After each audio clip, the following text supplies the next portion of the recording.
Hi friends, welcome to my channel. ఆస్ట్రేలియాతో జరిగిన ఉత్కంఠభరితమైన టీ20 సిరీస్ ముగిసింది.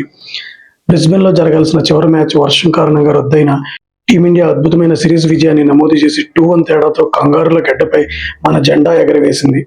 అసలు ఈ చివరి మ్యాచ్లో ఆ కొద్దిసేపు ఏం జరిగింది, సిరీస్ హైలైట్స్ ఏంటి, పూర్తి వివరాలు ఈ వీడియోలో చూద్దాం పదండి. బ్రిస్బెన్లో జరిగిన 5వ టీ20 మ్యాచ్కి వరుణుడు గట్టిగానే అడ్డుపడ్డాడు. టాస్ ఓడి బ్యాటింగ్ దిగిన భారత్ కేవలం 4.5 ఓవర్లు మాత్రమే ఆడగలిగింది. కానీ ఆ కొద్దిసేపటికే మన ఓపెనర్లు ఆసీస్ బౌలర్లకు చుక్కలు చూపించారు. ముఖ్యంగా సుమన్ గిల్ సూపర్ ఫామ్ లో కనిపించాడు. కేవలం 16 బంతుల్లోనే 29 పరుగులు చేసి నాట్అవుట్ గా నిలిచాడు. బెన్ ద్వార్షస్ వేసిన ఒకే ఓవర్ ఏకంగా 4 పరుగులు బాది తన క్లాస్ ఏంటో చూపించాడు. మరోవైపు అభిషేక్ శర్మ కూడా అదృష్టం బాగా కలిసొచ్చింది.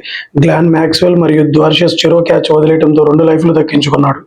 మ్యాచ్ ఆగిపోయే సమయానికి భారత్ వికెట్ నష్టపోకుండా 52 పరుగులతో పటిష్ట స్థితిలో ఉంది. కానీ భారీ వర్షం, మెరుపుల కారణంగా మ్యాచ్ అక్కడితోనే రద్దు చేశారు. ఈ సిరీస్ ఎలా మొదలైందో అలాగే ముగిసింది వర్షంతో. క్యాన్బెర్రాలో జరిగిన మొదటి మ్యాచ్ వర్షార్పణం కాగా రెండో మ్యాచ్లో ఆస్ట్రేలియా గెలిచింది. కానీ ఆ తర్వాత మన స్పిన్నర్లు అద్భుతం చేశారు. హోబర్ట్ మరియు గోల్డ్ కోస్ట్లో జరిగిన మ్యాచ్లో వరుస విజయాలతో భారత్ సిరీస్ను కైవసం చేసుకుంది. ఫైనల్గా 2-1తో సిరీస్ మన సొంతమైంది. సిరీస్ విజయంపై సూర్యకుమార్ యాదవ్ ఫుల్ హ్యాపీగా ఉన్నాడు. ఇది కంప్లీట్ టీమ్ ఎఫర్ట్ అని, వరల్డ్ కప్ ముందు విదేశాల్లో ఇలాంటి విజయం జట్టుకు మంచి ఆత్మవిశ్వాసాన్ని ఇస్తుందని స్కై చెప్పుకొచ్చాడు.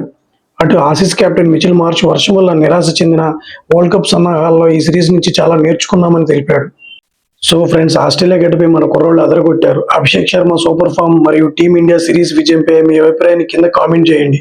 ఈ వీడియో మీకు నచ్చితే లైక్ చేయండి, మీ ఫ్రెండ్స్తో షేర్ చేయండి. మరిన్ని క్రికెట్ అప్డేట్స్ కోసం మన ఛానల్ని సబ్స్క్రైబ్ చేసుకోవడం మర్చిపోవద్దు. జై హింద్.